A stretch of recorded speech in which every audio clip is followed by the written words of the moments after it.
আজ আমি ভীষণ টায়ার্ড।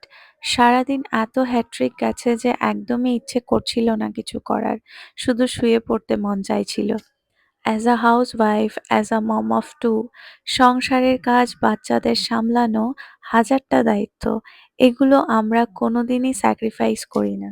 শরীর খারাপ থাকলেও, ক্লান্ত থাকলেও সবকিছুই ঠিকঠাক করেই শেষ করি। কিন্তু যখনই নিজের যত্নের কথা আসে তখনই বলি, আজ থাক, কাল থেকে করব। আমি আগে এমনটাই করতাম। কিন্তু এখন আমি নিজেকে একটা কথা দিয়েছি, যতই টায়ার্ড থাকি না কেন নিজের যত্ন আর স্যাক্রিফাইস করব না। স্কিন কেয়ার আমার কাছে শুধু প্রোডাক্ট ইউজ করা নয়, এটা আমার কাছে নিজের সাথে কাটানো ১০টা মিনিট। নিজেকে মনে করিয়ে দেওয়া আমিও ইম্পর্ট্যান্ট। আজ ইচ্ছে করছিল না একদমই, তবুও আমি নিজেকে কনভিন্স করেছি আর আমি নাইট স্কিন কেয়ার রুটিনটা কমপ্লিট করেছি।